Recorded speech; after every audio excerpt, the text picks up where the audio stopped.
ஆண்டவருடைய பரிசுத்த நாமத்திற்கு மகிமை உண்டாவதாக. கிறிஸ்துவுக்குள் மிகவும் பிரியமான அன்பு திருச்சபை மக்களுக்கும் இந்த காலனி பதிவினை கேட்டு மகிழ்கிற அத்தனை அன்பு உள்ளவர்களுக்கும் ஆண்டவராகிய இயேசுவின் நாமத்தில் வாழ்த்தி இந்த செய்தி தேவ செய்தியின் நேயர்களுக்கு உங்களை அன்போடு கூட அழைக்கிறோம். வாருங்கள், தேவன் நம்மோடு பேசும் வார்த்தைகளை கேட்டு தேவனுக்காக எழுந்து பிரகாசிப்போம். ஆண்டவர் நம்மோடு இருப்பாராக. ஆமென். அல்லேலூயா, அல்லேலூயா. Praise the Lord, praise the Lord, praise the Lord, praise the Lord. எல்லாம் இயேசுவே, எனக்கெல்லாம் இயேசுவே, தொல்லை மிகும் உலகில் துணை இயேசுவே. எல்லாம் இயேசுவே, எனக்கெல்லாம் இயேசுவே, தொல்லை மிகும்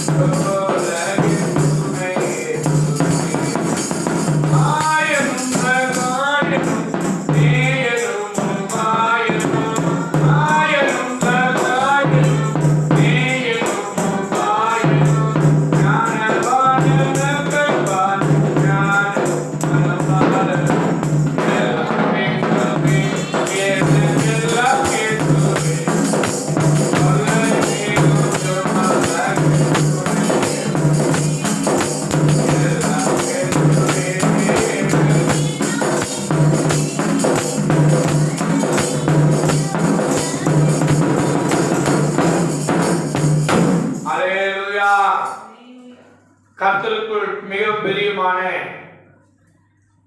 அன்பு தேவ பிள்ளைகளே,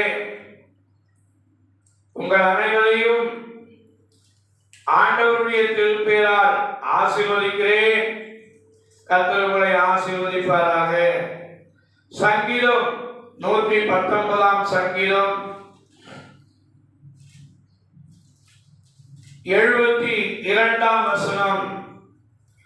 அநேகமாயிரம் பொன் வெள்ளியை பார்க்கிறோம், நீர் விளம்பின வேதமே எனக்கு நலம். நீர் விளம்பின வேதமே எனக்கு நலம்.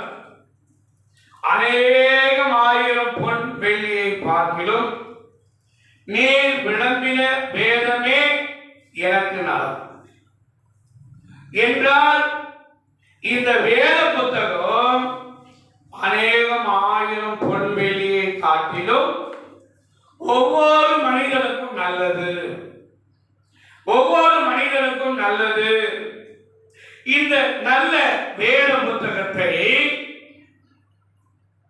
நயவஞ்சகர் கிழிக்கிறார்கள், எரிக்கிறார்கள். ஏன் என்று சொன்னால், இந்த வேத புத்தகத்தை ஒரு மனிதன் கேட்டுவிட்டால் அவன் வாழ்க்கை திவ்யமாய் மாறிவிடும். 105 வசனத்திலே சொல்லுகிறார், உமது வசனம் என் கால்களுக்கு தீபமும் என் பாதைக்கு வெளிச்சமாய் இருக்கிறது. உமது வசனம் என் கால்களுக்கு தீபமும் என் பாதைக்கு வெளிச்சமாய் இருக்கிறது. இந்த வெளிச்சம் உண்டாக்கக்கூடிய இந்த வேத புத்தகம் பலருக்கும் சேரக்கூடாது. படிக்காதவர்கள் பல பேர் இருக்கிறோம், படித்தவர்கள் சில பேர் இருக்கிறார்கள். படிக்காதவர்களானாலும் சரி, படித்தவர்களானாலும் சரி, இந்த வேத புத்தகத்தை படிக்கிறது ரொம்ப ரொம்ப கஷ்டம். கேட்பதும் கிடையாது, படிப்பதும் கிடையாது. வசனம் சொல்லுகிறது, சத்தியத்தை கேளாதபடி தன் செவியை அடைந்தவர்களுடைய ஜெபம் ஆசீர்வதிக்கப்பட்டது. சத்தியத்தை கேளாதபடிக்கு தன் செவியை அடைத்துக் கொள்வதனுடைய ஜெபம் ஆசீர்வதிக்கப்பட்டது என்றால் நம்முடைய ஜெபம் அருவருக்கப்பட வேண்டும் என்பதுதான் பிசாசுடைய நோக்கம். ஆகவேதான் அவன் இந்த சத்தியத்தை கேட்காதபடிக்கு பலருடைய வாழ்க்கையை மந்தமாக்கி விடுகிறான்.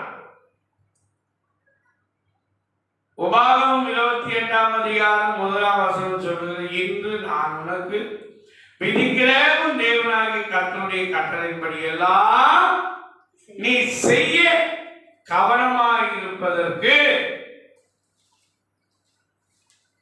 செய்வதற்கு ஒண்ணு என்று நான் உனக்கு விதிக்கிறேன் உன் தேவனாகிய கர்த்தருடைய கட்டளையின்படி எல்லாம் செய்ய நீ கவனமாய் இருக்கும்படிக்கு அவர் சத்தத்துக்கு உண்மையாய் செவி கொடுப்பாயாக. உன் தேவனாகிய கர்த்தர் பூமியில் உள்ள சகல மனிதர்களையும் உன்னை மேன்மையாக வைப்பார்.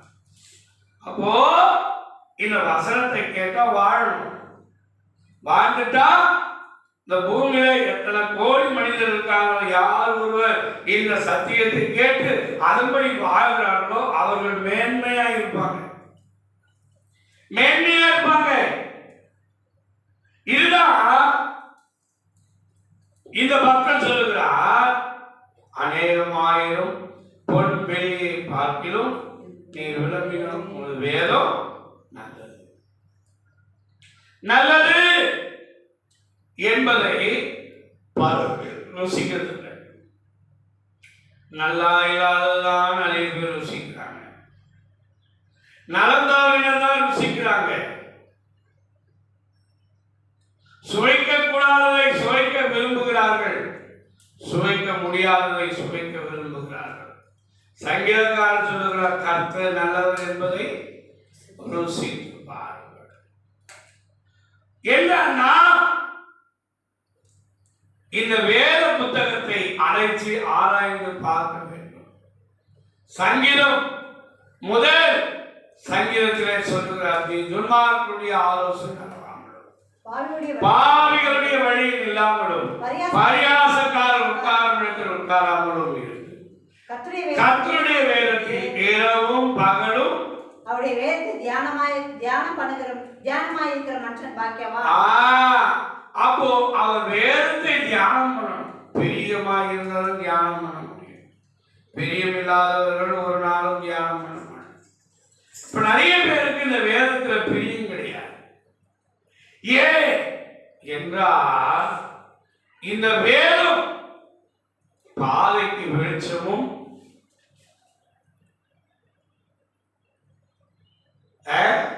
கால்களுக்கு தீபமும் பாதைக்கு வெளிச்சமாய் நம்ம வாழ்க்கையை வெளிச்சமாக்கக்கூடியது இந்த வேத புத்தகம். நம் வாழ்க்கையை வெளிச்சமாய் வைக்கக்கூடிய இந்த வேத புத்தகம். அதனாலதான் நிறைய கிறிஸ்தவங்க வேதத்தை அதிகமா படிக்கிறது கிடையாது, தியானிக்கிறது கிடையாது. ஏன்? சபைக்கு போனா கூட சத்தியத்தை கேட்கறது கிடையாது. எப்ப முடியும்? எப்ப முடியும்? என்ன பாஸ்டர் அருணா இருக்கிறாரு என்றெல்லாம் நம்முடைய மனங்கள் நினைக்கிறது, மதிக்கேற்று தெரிகிறது. எனக்கு அருமையான தெய்வ பிள்ளைகளே, பூமியில் உள்ள சகல மனிதர்களும் மேன்மையாக இருக்க வேண்டுமானால் இந்த வேத புத்தகத்தை அதிகமாக தியானிக்க வேண்டும். சங்கீதம் 81ஆம் சங்கீதம் 8ஆம் வசனமா, என் ஜனமே கேள், உனக்கு சாட்சியிட்டு சொல்லுவேன், இஸ்ரவேலே நீ எனக்கு செவி கொடுத்தால் நலமாய் இருக்கும். என் ஜனமே கேள், நான் உனக்கு சாட்சிட்டு சொல்லுவேன். எங்கெல்லாம் எப்படிலாம் ஊழியக்காரங்க பிரசங்கம் பண்ணாங்க, எவ்வளவுதான் பிரசங்கம் நீங்க கேட்டீங்க என்பதை தேவன் சாட்சிட்டு சொல்லுவார். சாட்சிட்டு சொல்லுவாரா? அவர்கிட்ட தப்பிக்க முடியாது. அவர் கண்களுக்கு மறைவாய் ஒன்றும் நடக்காது. கண்ணுக்கே தெரியாது இருக்குது கொரோனா என்ற வைரஸ், அவருக்கு தெரியும். அதனுடைய தன்மை என்ன அவருக்கு புரியும். அதனுடைய வீரியம் என்ன எல்லாம் அவருக்கு தெரியும். ஏன்னா உண்டாக்கப்பட்டது ஒன்றும் அவரால் அன்றி வேறு ஒருவராலும் அல்ல, எல்லாம் அவரால் உண்டாக்கப்பட்டது என்றால் கருமையானவர்களே, நாம் இந்த வேத புத்தகத்தை அவசியம் படிக்கணும், கேட்கணும், படிக்கணும், கேட்கணும், பிறகு தியானிக்கணும். படிக்கணும், சொல்லும் போது கேட்கணும், ரெண்டுத்தையும் தியானிக்கணும். அப்ப இந்த வேதம் நமக்கு வெளிச்சமாய் காணும். நான் சொல்றேன், வாசம் சொல்றேன். ஏசாயா தீர்க்கதரிசன புத்தகம் 51ஆம் அதிகாரம் 4ஆம் வசனம். என் ஜனங்களே எனக்கு செவி கொடுங்கள், என் ஜாதியாரே என் வாக்கை கவனியுங்கள், என் வாக்கை கவனிங்க. வேதம் என்னிலிருந்து வெளிப்படும், வேதம் என்னிலிருந்து வெளிப்படும், என் பிரமாணத்தை ஜனங்களுடைய வெளிச்சமாக ஸ்தாபித்தேன். இந்த வார்த்தைகள் எல்லாம் தேவ மக்களாகிய ஒவ்வொருவருக்கும் வெளிச்சம், தெளிவு, ஜாக்கிரதை, விழிப்பு.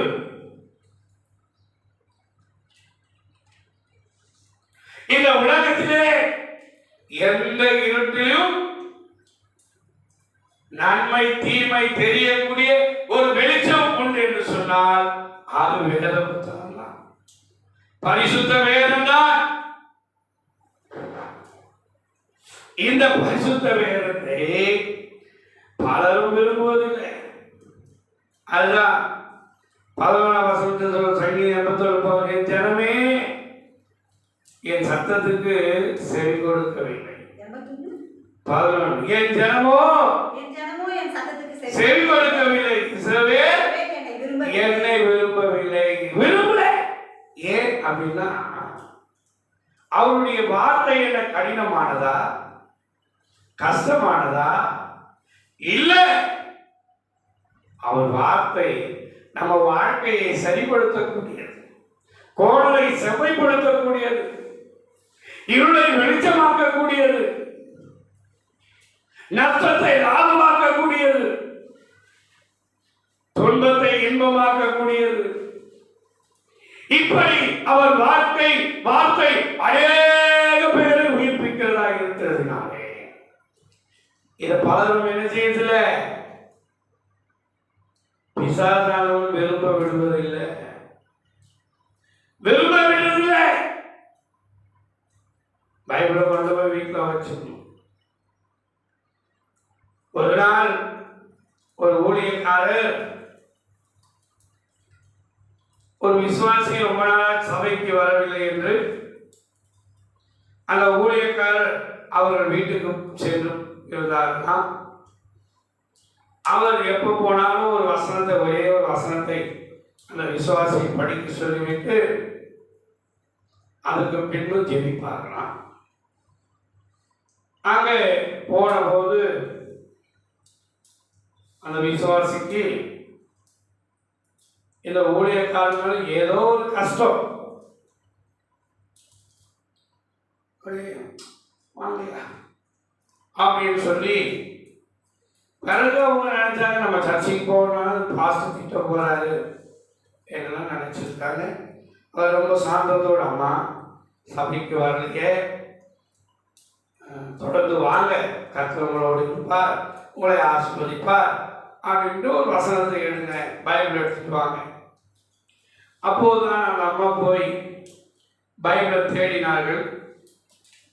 தேடி அந்த பைபிள் மேல படித்திருந்த தூசியை தட்டிவிட்டு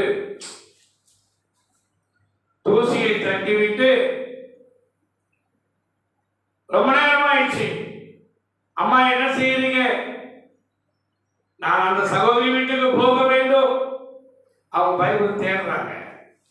பிறகு அந்த பைபிள் கிடைச்சது. அந்த தூசியை தட்டி விட்டு பாஸ்டர் கிட்ட வந்தாங்க. வந்த உடனே பாஸ்டர் பைபிளை ஜெபம் பண்ண சொல்லுவாருன்னு பார்த்தோம். பைபிள் ஜெபம் பண்ணணும் பார்த்தாரு. ஆனா நம்ம வந்துக்கிட்டாங்க, ஆண்டவரே மெத்துதிக்கிறோம், ஓ நன்றியோட மெத்துதிக்கிறோம் ஆண்டவரே, அப்பா மெத்துதிக்கிறோம். எங்க பாஸ்டர் வந்த உடனே 6 மாதத்துக்கு முன்னால காணாம போன சீப்பு இன்னைக்கு எனக்கு கண்டுபிடிச்சு கொடுத்துட்டீங்கப்பா அப்படின்னு ஜெபம் பண்ணாங்க. அப்போ அந்த சீப்பு எங்க இருந்தது அப்படின்னா பைபிள்ல இருந்தது. 6 மாதத்துக்கு முன்னாலே அந்த சீப்பை காணும், அது வரைக்கும் பைபிளையும் எடுக்க காணும். இப்படிதான் பல விசுவாசிகளுடைய வாழ்க்கை தோல்வி. சில விசுவாசிகள் படிப்பாங்க, மூவிஸ் படிப்பாங்க, கொஞ்சம் போச்சு. அது பெருமாள் சொல்ற, வேதத்தை ஏந்துகிறோம், வாசித்து மகிழ்கிறோம், வேதத்தை ஏந்துகிறோம், வாசித்து மகிழ்கிறோம், தியானம் செய்கின்றோம், நாங்கள் தியானம் செய்கின்றோம். ராஜத்தெளியே இயேசு ராஜா, ராஜத்தெளியே இயேசு ராஜா,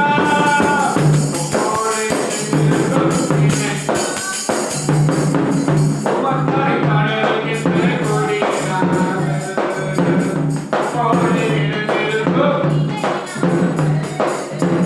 உமக்காய் பாடலுகின்ற. அப்போ இன்றைக்கு பல விசுவாசிகளுடைய வாழ்க்கை இப்படிதான் இருக்கிறது. அவர்களும் வேதத்தை வாசிக்கிறதில்ல, பிள்ளைகளையும் வேதம் வாசிக்கும்படி என்ன செய்யறதில்லை, கற்றுக் கொடுப்பதில்லை.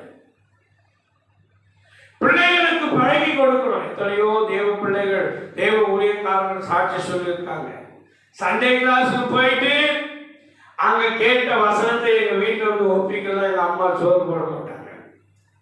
ஆனா பல அம்மா திட்டு தன்மை பிள்ளைக்கு சோறு போட்டு போய் ஊரை செஞ்சுட்டு வா, உங்க அப்பா பாவம் தனியிற வரைக்கும், உங்க அப்பா தூங்குற வரைக்கும் எங்கனா போ.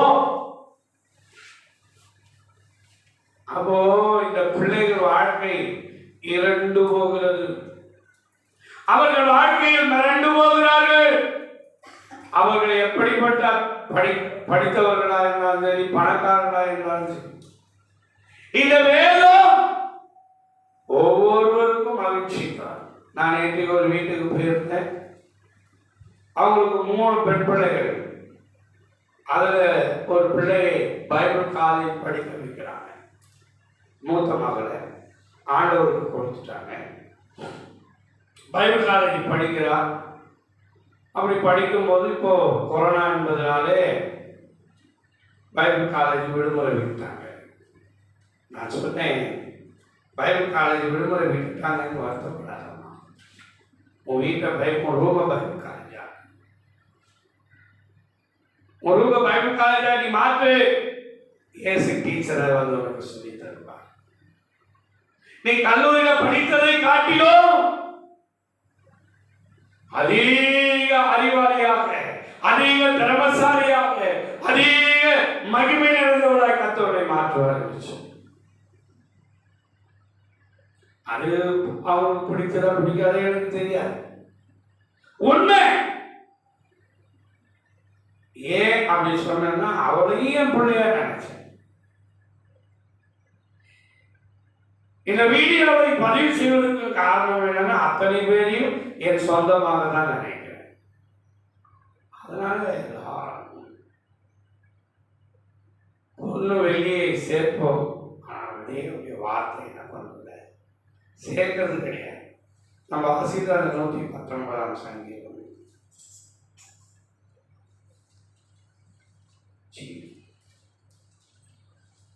97ஆம் வசனம்.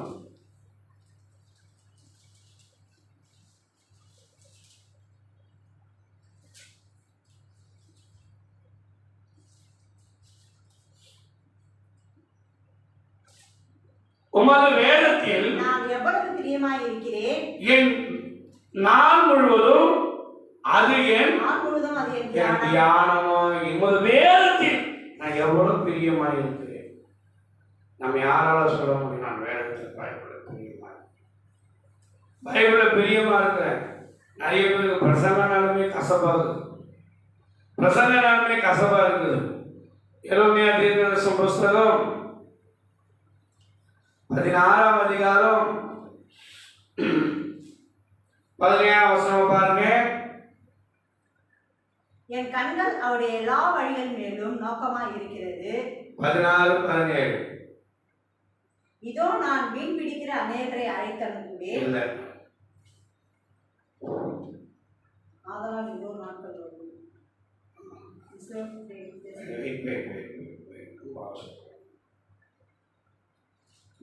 15-16 உம்முடைய வார்த்தைகள் கிடைத்தவுடனே அவைகளை உட்கொண்டு 16-15 அதிலே 15-16 உம்முடைய வார்த்தைகள் கிடைத்த உடனே அவைகளை உட்கொண்டு உம்முடைய வார்த்தைகள் எனக்கு சந்தோஷமும் என் இருதயத்துக்கு மகிழ்ச்சியுமாய் இருந்தது.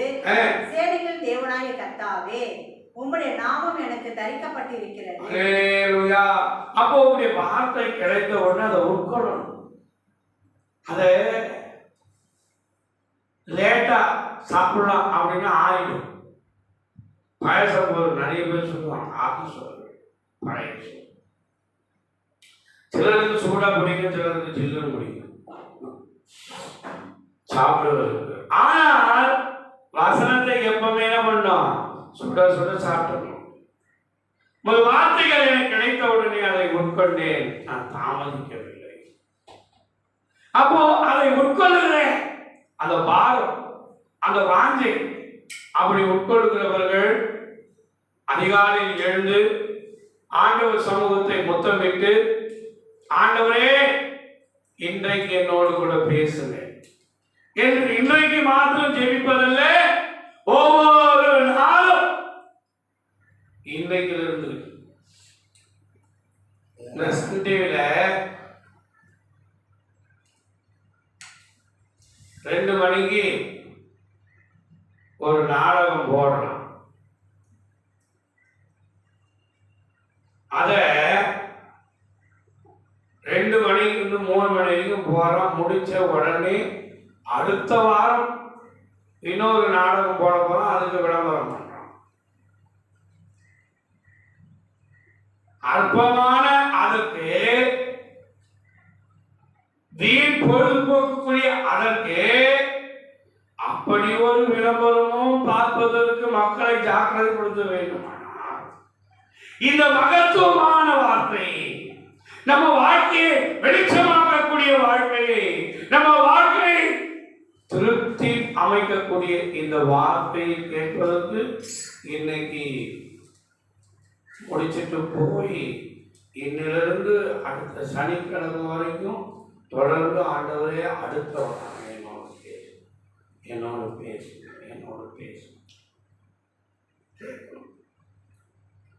நமக்கு ஜபம் அப்படின்னா எட்டி கசவா இருக்கு. நான் ஒரே காரியம் சொல்றேன், ஜெபிக்காதவர்கள் தேவனோடு இருக்க மாட்டாங்க. வேதம் வாசிக்காதவர்கள், வேதத்தின்படி நடக்காதவர்கள் தேவன் இருக்க மாட்டாங்க. ஜெபிக்காதவங்க ஒரு காலம் தேவனோடு இருக்க முடியாது. வேதத்தை வாசிக்க மாட்டேன், வேதத்தின்படி வாழ மாட்டேன் சொல்றவங்களோடு கூட தேவன் இருக்க மாட்டார். நாம ஏதோ வெள்ளத்திற்கு வீதி வந்து சாவலாம் அப்படின்னு சொல்லி ஏன் சாகக்கூடிய ஒரு வாழ்க்கை இருளை அடையக்கூடிய ஒரு வாழ்க்கை. சாவு என்பதற்கு பல விதமான பொருள், நரகம், இருள், பயங்கரம் என்று நிறைய பொருள் இருக்கு. ஏன்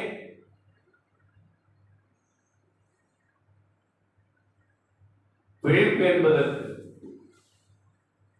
வெளிச்சம் என்பதற்கு, உயிர், சந்தோஷம், சமாதானம், மகிழ்ச்சி, இப்படி அநேக பொருட்கள் இருக்கிறது. வெளிச்சம்.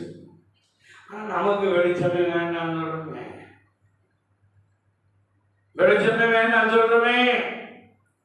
நாம் பல நேரங்களில வசனத்தை என்ன பண்றதுல வசனமா நினைக்கிறோம். வசனம் நிறைய பேருடைய வாழ்க்கையில வசனம் உண்டாக்குறது. எனக்கு அருமையானவர்களே, இந்த சங்கீதக்காரர் சொல்லுகிறார், நமக்கு வேதத்தில் நான் எவ்வளவு பிரியமாக இருக்கிறேன், நான் முழுவதும் அது என் தியானம். அப்படின்னா அவர் வேலை வெட்டியில நாள் முழுவதும் எப்பப்பெல்லாம் அவர் ஜெபிக்கிறாரோ அப்பப்பெல்லாம் வேதத்தை தியானிப்பார்.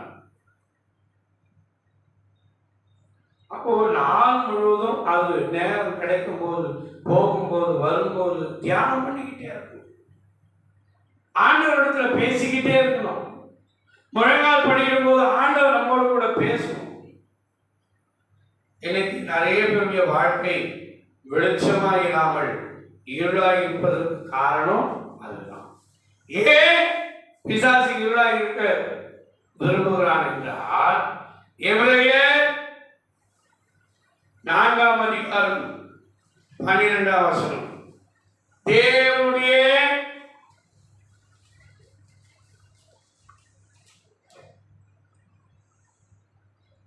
வார்த்தையானது ஜீவனும் வல்லமையும் உள்ளதாயும் இருவரும் கருப்புள்ள எந்த பட்டயத்திலும் கருக்கானதாயும் ஆத்மாக்களையும் ஆவியும் கணுக்களையும் ஊனையும் பிரிக்கத்தக்கதாக உருவைக்கு குத்துகிறதாயும் இருதயத்தின் நினைவுகளையும் யோசனைகளையும் வகையறுக்கிறதுமாய் இருக்கிறது. ஆமென். தேவனுடைய வார்த்தையானது ஜீவன் வல்லமை, ஜீவன் வல்லமை. அந்த ஜீவனும் வல்லமையும் உள்ள வார்த்தை மனிதனுக்குள்ளே போக போக போக போக போக அது அதற்கு இருபுறமும் கருப்புள்ள பட்டயம் என்று பெயர். இந்த வேத புத்தகம் இருபுறமும் கருப்புள்ள பட்டயம் என்று பெயர். என் சைடு இருந்தாலும் வெட்டும், உன் சைடு இருந்தாலும் வெட்டும், பாஸ்டர் இருந்தாலும் வெட்டும், விசுவாசி இருந்தாலும் வெட்டும், பாஸ்டர் குடும்பம் வந்தாலும் வெட்டும், விசுவாசி குடும்பம் வந்தாலும் வெட்டும். இந்த இருபுறமும் கருப்புள்ள இந்த பட்டயம் எந்த பட்டயத்தாலும் கருக்கானதாயும் அது உள்ள இருக்கிற ஆவி, ஆத்மா, ஊனு, கணுக்கள் எல்லாவற்றையும் குத்தி நினைவுகளையும் தோற்றங்களையும் வகையறுக்க வேண்டாதெல்லாம் வகையறுத்தும் அறுத்து போட்டுரும். ஆனாதான் அறுத்து போட்டு நீ போடணும்னு அவசியமே. ஆனா இன்னைக்கு பலருடைய வாழ்க்கையிலே ஆவில, ஆத்மாவில, ஊனிலே, கணுக்களிலே, நினைவுகளிலே, நினைவுகளின் தோற்றங்களிலே பொல்லாதவைகள் பொல்லாதவைகள் பொல்லாதவைகள், பேரின் குணங்கள், பெருமை, அகந்தை, ஆணவம், அகம்பாவம், எனக்கு யார் நிகர் என்று நினைப்பது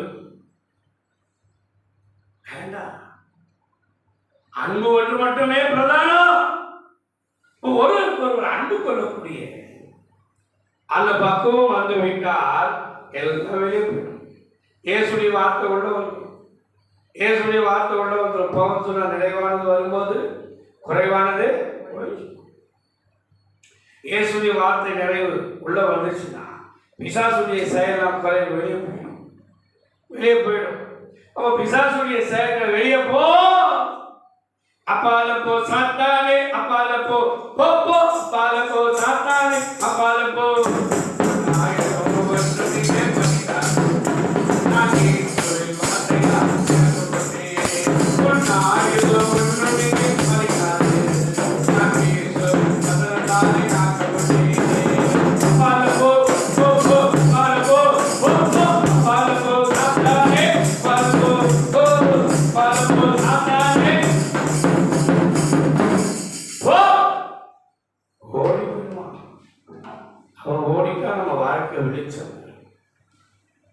அவன் இருக்கிற வரைக்கும் இங்க இருக்குதான் தப்பான காரியங்கள்.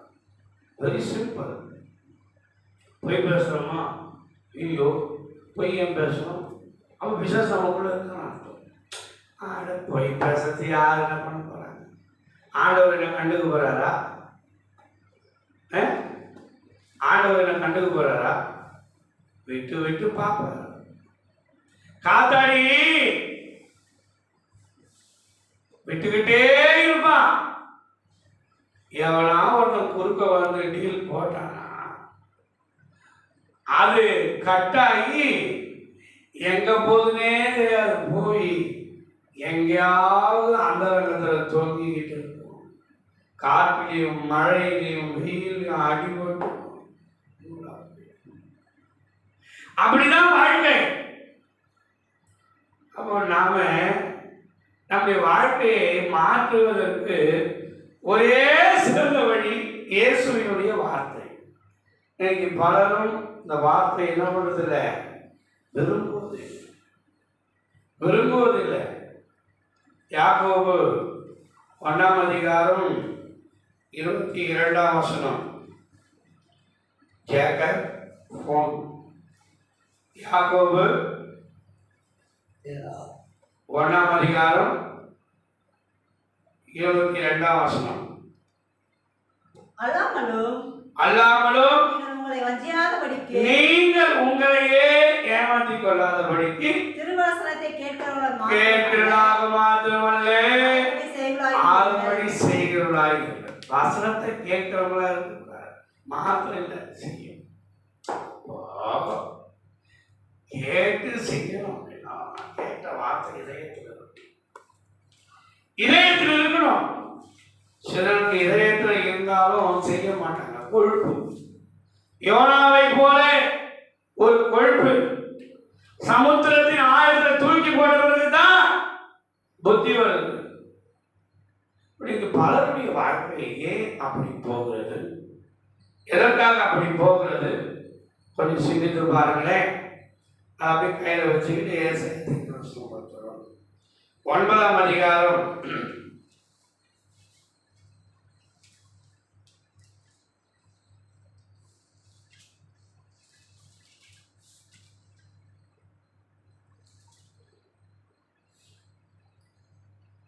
9ஆம் அதிகாரம் 13ஆம் வசனமா, ஜனங்கள் தங்களை அடிக்கிறவர்களிடத்தில் திரும்பாமலும் சேனைகளின் கர்த்தரை தேடாமலும் இருக்கிறாங்க. இப்போ ஒரு வகையான கூட்டம் அடிச்சவனை சார்ந்து கொள்றாங்க, அதாவது நரகத்தில் பாருங்க போறாங்க. ஒரு சில கூட்டம் அடிச்சவனிடத்துல போகிறது கிடையாது, அணைக்கிறவனிடத்துல வர்றது கிடையாது. அதுதான் நம்ம இயேசுக்கு சொன்ன, நீங்கள் அனலமின்றி குளிரமின்றி வெது வெதுப்பாயிடாதீங்க. அடிச்சவன் இடத்துல போனா குளிரா இருப்பீங்க, பிடிச்சவர் இடத்துல போனா அனலா இருப்பீங்க. ஆனா எங்க போகலாம், எப்படி சமயம் பார்க்கலாம் அப்படின்னு தேர்ந்தீங்கன்னா குளிர் வெது வெதுப்பா இருப்பீங்க. வெது வெதுப்பா இருக்கிறவனே வாண்டி பண்ணி போடுவாங்க. இன்னைக்கு பலருடைய வாழ்க்கை வாண்டி பண்ணி போட முடியாத வாழ்க்கை தான். வாழ்க்கை தான். அதுக்கு என்ன சொல்றாரு, ஆகையால் கர்த்தர் இஸ்ரவேலிலே தலையும் வாளையும் கிளையும் நாளையும் ஒரே நாளில் வெட்டி போடுவார் அப்படின்னு சொல்லிட்டு அவர் சொல்றாரு. மூப்பனும் கனம் பொருந்தினோமே தலை பொய் போதகம் பண்ணுகிற தீர்க்கதரிசியை பாரு. இந்த ஜனத்தை நடத்துகிறவர்கள் ஏமாற்றுக்காரருமாய் அவர்களால் நடக்கப்படுகிறவர்கள் நாசம் அடைகிறவருமாய் இருக்கிறாங்க. அவர்களால் நடத்தப்படுகிறாங்க, அவங்க நாசம் அடைய முடியுறாங்க. விசுவாசிகளை பல ஊழியக்காரங்க சத்தியத்தை சொல்றது கிடையாது. ஆமீன் சொல்லு, அலையிலே சொல்லு, கை தட்டி சொல்லு, கை தூக்கி சொல்லு, இப்படியே கதை சொல்லிட்டு ஏதோ ஒரு 2 பாட்டு பாடிட்டு ஏதோ அவங்க மனசுல வந்த வசனத்தை சொல்லிட்டு போயிடுறாங்க. ஆசீர்வாதமான வார்த்தை சொல்லிட்டா போதும், ஆனா ஆசீர்வதிக்கப்படுற வார்த்தை இல்லை. எங்கிட்ட சில ஊழியக்காரர்கள் சொல்லுவாங்க, பாஸ்டர் ஆசீர்வாதமான வார்த்தை பேசுங்க. நான் விசுவாசிங்க கிட்ட கேட்பேன், ஆசீர்வாதமான வார்த்தை வேணுமா ஆசீர்வதிக்கப்படுற வார்த்தை வேணுமா? ஆசீர்வாதமான வார்த்தைகளை என்னால பேச முடியாது, எனக்கு பொய் சொல்ல முடியாது. ஆசீர்வதிக்கப்படுற வார்த்தைகள்னா தேவன் பேசுவார், நாமும் கேட்போம் என்று சொல்லி என்றால் இன்றைக்கு மூப்பனும் கணம் பொருந்தின உடனே தலை பொய் போதகம் பண்ணுகிற தீர்க்கதரிசிய வாழ். அப்புறம் இந்த ஜனத்தை நடத்துகிறவர்கள் எத்தர்களுமாய் அவர்களால் நடத்தப்படுகிறவர்கள் அடையர்களுமாய் இருக்காங்க. எத்தர்கள் நடத்தவரும் நாசம் அடைவாங்க. இன்னைக்கு 50,000 பேர் வராங்க, 1,00,000 பேர் வராங்க அப்படின்னு சொல்லிட்டு அந்த சபையில சத்தியம் கேட்டு அந்த மக்கள் வெளிச்சத்தில் வாழாவிட்டால், இருளிலே வாழ்வார்களானால் அவர்கள் எத்தர்கள் நடத்துகிறவர்கள் என்பதுதான் பொருள். அப்படிப்பட்டவங்க தான் சபையை விட்டு சபையை கூட்டிட்டு போறாங்க, பொய் போதகம் பண்ணிக்கிட்டு இருக்காங்க, தப்பான வார்த்தைகளை சொல்லிக்கிட்டு இருக்காங்க. இந்த வேதம் உண்மை.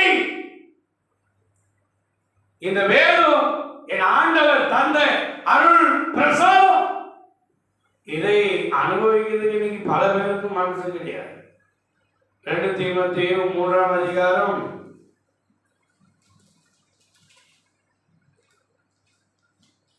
2 தீமோத்தேயு 3ஆம் அதிகாரம் 15.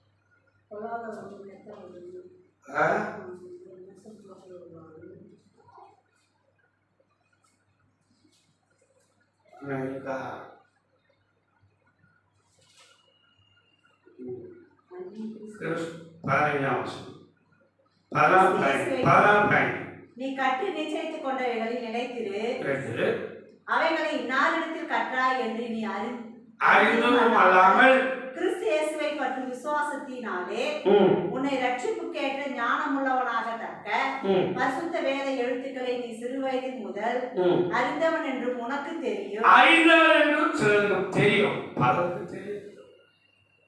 சின்ன வயசுல இருந்த எங்க பையன் சாமுவேல் எத்தனை வருஷமா கிறிஸ்தவராக அப்படின்னா பெருமையா சொல்லலாம். எத்தனை வருஷம்ப்பா? நான் பிறந்திருந்த கிறிஸ்தவன். என் மக பேசி சொல்லலாம், பிறந்திருந்த கிறிஸ்தவன்.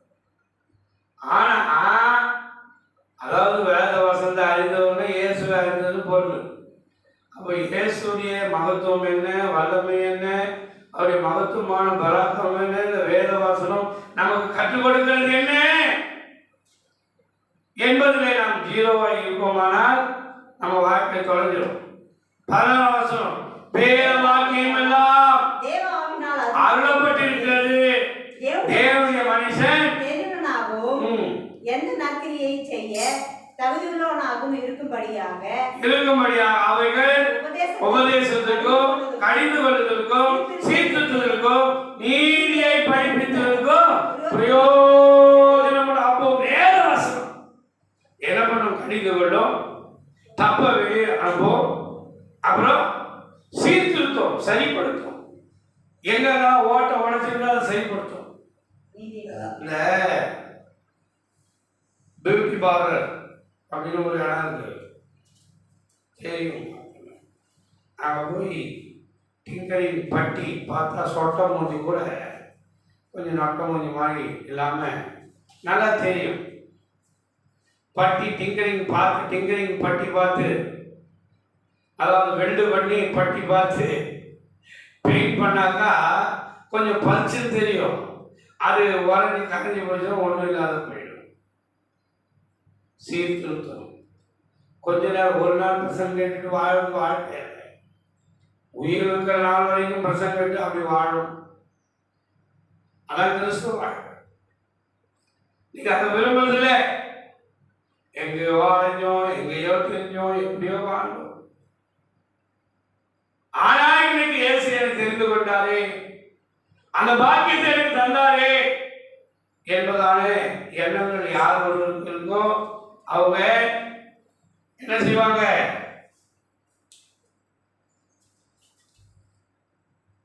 உபதேசம் கடிந்து கொள்வதற்கும் சீர்திருத்தத்திற்கும் பிளஸ் நீதியை படிப்பிக்கிறதுக்கும் நீதியை கற்றுக்கொள்ளலாம். வேதம் படிக்க படிக்க படிக்க நீதியை கற்றுக்கொள்ளலாம். அதனாலதான் பிசினஸ் படிக்க விடுறது கிடையாது, கேட்க விடுறது கிடையாது. சபைக்கு வந்த ஏதோ ஒரு கவலை, எது மேலேயோ ஒரு கவலை. சபைக்கு வந்தா ஏன் கவலைப்பட்டு இருந்தா உள்ளுக்குள்ள வசனம் போகாது, உள்ளுக்குள்ள வசனம் போகாது. கவலைப்பட்டுக்கிட்டே இருந்தா உள்ளுக்குள்ள வசனம் போகாது, வசனமாக தான் வாழ்வாங்க.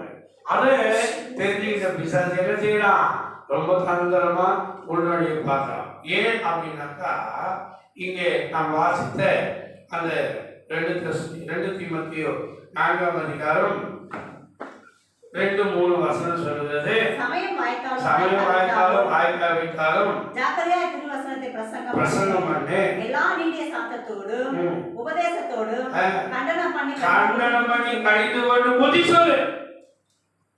கர்த்தருடைய ஆசீர்வாதம் ஹல்லேலூயா சொல்லு, ஆமென் சொல்லு.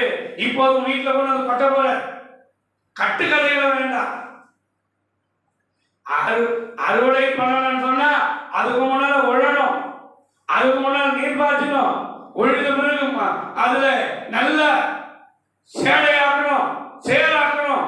அதுக்கப்புறம் அதை பக்குவப்படுத்தணும், விதையை பதப்படுத்தணும், அதுக்கப்புறம் விதைக்கணும், அதை பிடுங்கணும், அதை நடணும், அதுக்கு களை கொத்தணும், நீர் பாய்ச்சணும், மருந்து போடணும். இப்படி நேர காரியங்கள் எல்லாவற்றுக்கும் மேலாக அது விளைந்து சரியான பதத்துக்கு வர வரைக்கும் காத்துக்கணும். இப்படி இருந்தாதான் அறுவடை பண்ண முடியும். ரொம்ப ஆமென் சொல்லு, அல்லேலூயா சொல்லுன்னா. இன்னைக்கு எத்தனை ஊழியக்காரன் இப்படியே ஜனங்கள் சொல்லி சொல்லி ஏமாத்திட்டு இருக்காங்க. கண்டனம் பண்ணி கடிந்து கொண்டு உபதேசம் பண்ணு, புத்தி சொல்லு. ஏனென்றால் அவர்கள் ஆரோக்கியமான உபதேசத்தை பொறுக்க மனதில்லாமல் செவி திறன் உள்ளவர்களாகி தங்கள் சுய இச்சைகளுக்கு ஏற்ற போதகர்களை தங்களுக்கு திரளாய் தெரிந்து கொள்ளும். சுய இச்சைகளுக்கு ஏற்ற போது நாமே சொல்லு, அல்லேலூயா சொல்லு. அதனாலதான் இன்னைக்கு நிறைய பேர் கூட்டம் கொண்டா அபிமட்டம் கொண்டா போகிறாங்க. அன்பு பிள்ளை, அன்பு சகோதரி,